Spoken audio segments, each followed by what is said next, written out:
శివశంకర్ గారు చెప్పండి. కేసులు తిరగదోడుతున్న చంద్రబాబు ప్రభుత్వం కాపులు కరివేపాకులు అంటూ కాపుల మీద ఏంటి సడన్గా చంద్రబాబు గారి ప్రభుత్వానికి మళ్ళీ ఎందుకు కోపం వచ్చింది? ఏమైనా తేడా వచ్చిందా? లేకపోతే ముద్రగడ గారు లాంటి వాళ్ళ మీద కోపమా? లేకపోతే ఏంటి? పవన్ కళ్యాణ్ గారు మరి ఆ జాతి మొత్తాన్ని తన వాళ్ళు అని చెప్పి ఓన్ చేసుకుని పాపం వాళ్ళు ఈయన ఓన్ చేసుకున్నాడో లేదో కానీ వాళ్ళు ఓన్ చేసుకున్నారు పాపం. ఇప్పుడు వాళ్ళ మీద మళ్ళీ కక్ష కట్టి కేసులు పెట్టడం ఏంటి? గోలేంటి? అసలు ఏం ఉద్దేశంతో చేస్తున్నట్లు?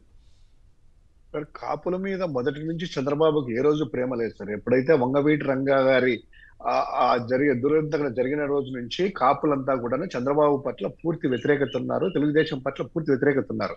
నిన్న కూడా అప్లికేషన్ పద్ధతిలో పవన్ కళ్యాణ్ కోసం తన కాపుల కోసం అనేటువంటిది ఒక సెంటిమెంట్స్ భావోద్వేగాలు రెచ్చగొట్టడంతో ఆ భావోద్వేగాల నడుమ తెలుగుదేశానికి జత కట్టారు తప్ప వాళ్ళలో ఇప్పుడు కూడా లేదు. ఆ చంద్రబాబుకి ఆ కృతజ్ఞత కూడా లేదు ఇప్పటికి కూడాను. ఎందుకంటే కనుక ఎప్పుడైనా కూడా ఈ కాపులు అనేటువంటి వాళ్ళు నాకు తెలుగుదేశానికి అనుకూలంగా ఉండరనేటువంటి ఉద్దేశంతో, అదేవిధంగా ముద్రగడ పద్మనాభం లాంటి వాళ్ళు కాపు ఉద్యమాన్ని ఏ విధంగా కాపులకి ఈ రోజు కూడా కాపులు అనేటువంటి సెంటిమెంట్ కానీ ఏదైనా ఉంది అంటే దానికి అప్పట్లో రంగా గారు కావచ్చు, ఇప్పుడు ముద్రగడ పద్మనాభం గారు కావచ్చు. ఆ ముద్రగడ పద్మనాభం గారితోనే ఈ కాపుల్లో ఐక్యత అనేటువంటిది కానీ వాళ్ళ హక్కుల సాధన కోసం కానీ వాళ్ళ ఆశయాలను నెరవేర్చడానికి ఒక అవకాశం దొరికిందని కాపు అంతా కూడాను ఒక సంఘటితమయ్యారు. సో ఇటువంటి పరిస్థితుల్లో ఏమవుతుందంటే జగన్మోహన్ రెడ్డి గారు గతంలో ఏదైతే ఉన్నారో దానికి సంబంధించిన రైల్వే కోర్టులో ప్రభుత్వం నుంచి వాదనలు వినిపించడము, ఆ కేసులన్నీ కూడా విత్డ్రాల్ చేయించుకోవడము, ఆ కాపు సోదరులందరూ కూడా అన్యాయంగా వీళ్ళందరూ బలవుతున్నారు, ఇది సెంట్రల్ కేసులు రైల్వే కేసులు అనేటువంటిది తొలగించారు. ఆ కేసులన్నీ కూడా విత్డ్రాల్ చేయించేట్టుగా చేసుకుని కేసులు కొట్టయించారు. ఈ రోజు చంద్రబాబు నాయుడు గారు ఆ ముద్రగడ పద్మనాభం గారు మళ్ళీ యాక్టివ్ అయితే ఆ కాపులందరూ కూడా వాళ్ళకి నిజాలు తెలుస్తాయి, ఈ కాపులంతా కూడా మరోసారి సంఘటితం అయితే వాళ్ళ రిజర్వేషన్లు ఏదైతే భూకుమ్మడి ఏదో కొంచెం బూటకపు రిజర్వేషన్లు ఇచ్చాము, 5% చేశామని 2019 ఎన్నికల ముందు ఏ విధంగా అమలు చేస్తామని చెప్పారో ఈ రోజు వరకు వాళ్ళల్లో చిన్నగా అలజడి అనేటువంటిది స్టార్ట్ అవుతా ఉంది. ఎక్కడైతే మళ్ళీ కాపులు వాళ్ళకి రిజర్వేషన్ల కోసమో వాళ్ళ హక్కుల కోసం, ఎందుకంటే నామినేటెడ్ పోస్టుల్లో కాపుల్ని కూర్చోకొత్తకు వచ్చారు, ఏమి ఇవ్వలేదు పెద్దగా.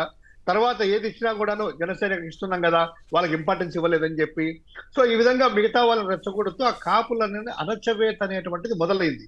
సో ఈ క్రమంలో ఇప్పుడు ఈ ముద్రగడ పద్మనాభం లాంటి వాళ్ళు ఎవరైనా బయటికి వస్తే, ఈ కాపు నాయకులందరూ బయటికి వస్తే మరోసారి మనుగడ అనేటువంటిది మరి పవన్ కళ్యాణ్ గారు ఏం చేస్తున్నట్లు? మరి ఆయన గట్టిగా ఆయన సపోర్ట్ కూడా ఉందా కాపుల మీద కేసులు పెట్టుకోవడానికి? మళ్ళీ ఆయనది ఏముంది సార్, పాపం చంద్రబాబు ఇలా చెప్తే ఆయన చేయడమే కదా. అంతేనా? ఆయనది ఏమన్నా ఉందా? ఆయనతుంటే ఈ పార్టీకి ఇలా ఉండేవాడా? అది కూడా ఆయనది ఏమి లేదు. చంద్రబాబు తానా అంటే తందానా అనేటువంటి వ్యవహారమే కావచ్చు కానీ రాజకీయంగా ఆయన ఎలా చెప్తే ఆయన అంటున్నారు కదా మరో 30 ఏళ్ళు చంద్రబాబు నాయుడు గారు ముఖ్యమంత్రిగా ఉండాలని. అంతేగాని మా కాపు జాతి బాగుండాలి, ఇంతకుముందు ఏమన్నాడు, కనీసం మా కాపులైనా ఓట్లేయండి అయ్యా, మన కాపులు కూడా ఓట్లేయాలని చెప్పి కులం వాడుకున్నాడు. ఈ రోజు ఆ కాపు నాయకుల మీద మరోసారి ఇస్తే రాత్రి నేను చూశాను, ఉదయాన్నే ఆయన ట్విట్టర్ అకౌంట్స్ అన్ని ఓపెన్ చేశాను.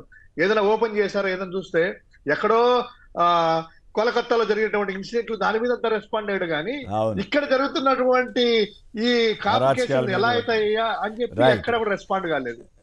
రైట్. వెంకట్రావు గారు ఇంకోటి చిన్నది, ఒక కాపు సోదరులు ఇందాక ఒక మెసేజ్ పెట్టారు, సార్ మీరు ఒకటి అడగండి, ఆ కాపుల పాత కేసులు తిరగదోడున్నారు కదా, బాగుంది, వంగవీటి రంగా గారి చంపినారు కదా, ఆ కేసు కూడా తిరగదోడు అని సిబిఐకి ఇవ్వని చెప్పండి సార్, ఎవరు వస్తారో ఒక్కసారి అది కూడా దయచేసి మా తరపున అడగండి అనేసి శేషు అంట ఆయన మెసేజ్ పెట్టారు. కాపు నాయకులే పట్టించుకోవట్లేదు పాపం, ఇట్లాంటివి సామాన్యులు ఏం చెప్తారు? ఇక సామాన్యులకి ఎవరు చెప్తారు? వెంకట్రావు గారు ఏలూరు నుంచి. వెంకట్రావు గారు నమస్కారం, మాట్లాడండి. నమస్కారం సార్. నమస్కారం, మాట్లాడండి సార్. ఇప్పుడు ఏం చేశారు సార్, మీకు తెలిసి ఉంటది, రంగా గారు కార్పొరేటర్ రోడ్డు మీద గాంధీనగర్ లో రోడ్డు మీద కొట్టుకొని తీసుకెళ్లి జైలు వేశారు, నానా ఇబ్బంది పెట్టి రౌడీగా చిత్రకిచ్చారండి.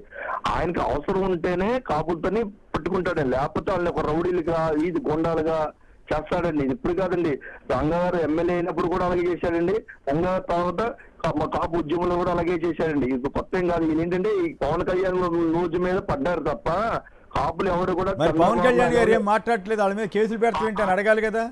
ఆయన అడగలేదండి, ఆయన బైండర్ అయిపోయాడు. ఇంకా ఆయన ఒక బైండర్ అయిపోయాడు. ఆయనకంటే ఎలాగానే సాల్వాలు సన్మానాలు రాజభోగాలు అన్ని చూపించేస్తాడు. రాజభోగాలు చూపిస్తున్నారా?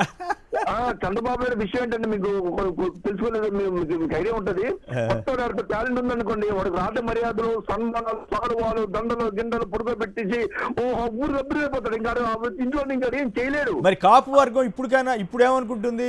కరెక్టే, కేసు పెట్టి తిరగదొట్టడం మంచిదే, పవన్ కళ్యాణ్ మాట్లాడకుండా ఉండటమే కరెక్ట్ అని అనుకుంటుందా? లేదు ఇదేం అన్యాయం అని అడుగుతారా కాపు సామాజిక వర్గం వారు? కాపు ఎవరేమన్నా కాపు ఓటుతో వస్తే సమాధానం చెప్తారు తప్ప ఇంకేమీ చేయలేదు సార్. ఇంకా చేయలేరా? తర్వాత ఇంకో విషయం, మీకు 4 సంవత్సరాలు ఉందండి. 4 సంవత్సరాలు కూడా పవన్ కళ్యాణ్ ఉంటారండి. మాక్సిమం 2 సంవత్సరాల్లోనే లేచిపోతాడు కూడా బయటికి వెళ్తాడా? ఎందుకు వెళ్తాడు? ఉప ముఖ్యమంత్రి పదవి వదులుకుని ఎందుకు వెళ్తాడు మిత్రమా? ఏమన్నా ముఖ్యమంత్రి అంతసేపు చంద్రబాబు తెలుసుకుంటే కరియాబాగు ఈనాళ్ళు 2 రోజులు 2 యాడ్లు వేస్తే చాలు అడిగి మెంటలు వచ్చేస్తుంది. ఈ మెంటలో బయటకు వచ్చేస్తాడు. Right, okay. సాంబశివరావు గుంటూరు నుంచి. సాంబశివరావు నమస్కారం, మాట్లాడండి. నమస్తే అండి. నమస్తే, మాట్లాడండి. అక్కడ ఉన్న పెద్దలకు నమస్కారం, ప్రేక్షకులు నమస్కారం అండి. ఇప్పుడు హలో మాట్లాడండి. ఇప్పుడు అప్పులు జగన్ గారి టైంలో అన్నారు. ఇప్పుడు 12 నెలలు అవుతుంది. ఇప్పుడు 3 హెలికాప్టర్లు. ఇప్పుడు కాపుల గురించి పవన్ కళ్యాణ్ గారు ఎందుకు మాట్లాడతారండి? అవును, దేని గురించి మాట్లాడుతున్నాడు కనుక ఎందుకు మాట్లాడతాడు? ఆయన 20 కిలోమీటర్లు వెళ్ళాలని హెలికాప్టర్లు వెళ్తున్నారు. ఓ, ఆయన కూడా అదే పనిలో ఉన్నాడా? ఏది కావాలన్నా లగ్జరీలు. ఆంధ్రాలో లేదంటే సినిమా షూటింగ్ లో బిజీ ఉన్నాడు ఏమో అబ్బా. సినిమా టికెట్లు రేట్లు పెంచుకోవటం ఈ కథ ఈ పని. 4 రోజులు 3 రోజులు ఆంధ్రాలో ఉంటాడు, వెళ్ళి హైదరాబాద్ లో ఉంటాడు. రైట్, వేషం వేసుకొని బీజేపీ వాళ్ళకి భజన చేయటము, బీజేపీ ఎజెండా ప్రకారం వెళ్తున్నట్టు ఉన్నాడు. కరెక్ట్. పిఠాపురంలోనే దళితులను వెలివేసి దాని గురించి మాట్లాడలేనోడు సనాతన ధర్మంలో దళితులను బహిష్కరించడం ఏంటి? చాలా తప్పు కదా. ఈయన అందరినీ కూర్చోబెట్టి కాంప్రమైజ్ చేసి మరి వాళ్ళని పలకరించాలి కదా, కనీసం పలకరించడానికి కూడా వెళ్ళినట్లేడు. రైట్. ఇప్పుడు అప్పుడేమో దళితుల మీద అట్లా వచ్చింది, ఇప్పుడు కాపుల్ని మీద కేసులు పెడుతుంటే కూడా మరి ఏమైనా మాట్లాడతారా? ఇవాళ రేపు ఏమన్నా మాట్లాడకుండా అట్లాగే అదే కరెక్ట్ అని అంటారు. చూడాలి. పురుషోత్తం గారు మీరేమంటారు? ఈ కాపుల మీద ఎందుకు సడన్గా చంద్రబాబు గారికి కోపం వచ్చింది? పవన్ కళ్యాణ్ గారు ఎందుకు మాట్లాడలేదు? నేను అనుకుంటుంది ఒకటి, తుని ఘటన ఏదైతే రైలు ఘటన జరిగిందో అది రిజర్వేషన్ల కోసం ముద్రగడ గారు ఆమరణ హార్దిక సందర్భంగా జరిగినటువంటి ఒక భావోద్వేగమైన అంశం.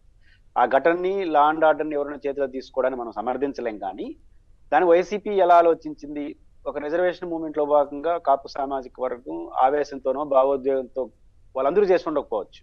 ఎవరో సంబంధం లేని వ్యక్తులు ఎవరో చేశారు, దాన్ని మొత్తానికి వాళ్ళు ఉద్యమం చేసిన వాళ్ళకి ఆపాదించడం అనవసరం అనే ఉద్దేశంతో దాన్ని విత్డ్రా చేసుకున్నారు. తెలుగుదేశం పార్టీ దాని లా అండ్ ఆర్డర్ సమస్యగా చూస్తా ఉంది. ఇప్పుడు లేటెస్ట్ గా ముద్రగడ పద్మనాభం గారు మళ్ళీ పొలిటికల్ గా యాక్టివ్ అవుతున్నాడు. ఆయన కేంద్రంగా నడిచింది కదా వ్యవహారం అంతా. ఈ రైల్వే కోర్టులో జరిగినట్టు వైసీపీ నాయకులు కొంతమంది, తిరుపతి నుంచి కరుణాకర్ రెడ్డి గారు వీళ్ళందరూ కూడా దాంట్లో విచారణకు హాజరయ్యారు. ఆయన సిఐడి విచారణ కూడా హాజరైన. అంటే ఆయన చేసి అప్పుడు చెప్పారు కదా, తుని ఘటన జరిగిన వెంటనే దీని పులివెందుల నుంచి ప్రత్యేక బృందం వచ్చి చేసింది. కడప రౌడీలు అన్నారు, రాయలసీమ రౌడీలు అన్నారు, చివరికి ఈస్ట్ వెస్ట్ కాపులు నాయకులను అరెస్ట్ చేశారు. ఎవరైతే పులివెందుల నుంచి వచ్చారని చెప్పినారో మళ్ళీ కేసు పెట్టిన దాంట్లో ఊడలేడు కడప. అవును, వాళ్ళు పెట్టిన కేసు జగన్ గారు పెడితే ఎత్తేసి వెళ్ళా అనుకోవచ్చు, వాళ్ళు పెట్టిన కేసులో కాబట్టి అట్లాంటి ఆపాదించారు. ఇట్లాంటివి జరిగితే మళ్ళీ తిరిగి కేసును పునర్విచారణ చేయడం, మరోసారి విచారణ చేస్తారు. ఇది మంచిది కాదన్నారు. అంటే ఘటనను సమర్థించడం వ్యతిరేకించడం వేరే సంగతి, కానీ ఒక భావోద్వేగాలతో ముడిపడిన అంశాలు ఒకసారి ముగించిన తర్వాత దానికి తెలిస్తే అది కుల సమస్యగా మారుతుంది. అది ఎవరికి మంచిది కాదు. లేదు పురుషోత్తం గారు, లేదు ఇదే మాట ఎలక్షన్ ముందు, ఎస్ మేము తుని కేసు మళ్ళీ తిరగదోడతాం, కేసులు పెడతాం కాపు ఉద్యమ నాయకుల మీద అని చెప్పుంటే వాళ్ళకి ఆ హక్కు వస్తుంది, తప్పేం కాదు అప్పుడు. కానీ అట్లా చేయకుండా అప్పుడేమో కామ్గా అసలు కాపులంతా నా వాళ్ళని చెప్పి ఇప్పుడు మళ్ళీ కేసులు పెట్టడం, పవన్ కళ్యాణ్ గారు నోరు తెరవకపోవడం. అంటే పవన్ కళ్యాణ్ గారిది ఒక విచిత్రమైన పరిస్థితి. ఆయన ఒక సందర్భంలో నాకు ఇప్పుడు మీరు మైక్ పెట్టడిగితే నాకు కులభావం లేదు అంటాడు, జాతీయ భావం అంటాడు. అవసరమైనప్పుడు నాకు కులభావం అన్న ఉండాలి కదా, కనీసం జాతీయ భావం లేకపోతే, అంటే అవసరాన్ని బట్టి ఒకే పదాన్ని అవసరం ఉన్నప్పుడు కులభావం అన్న కనీసం ఏడవండి అని మాట్లాడినారు.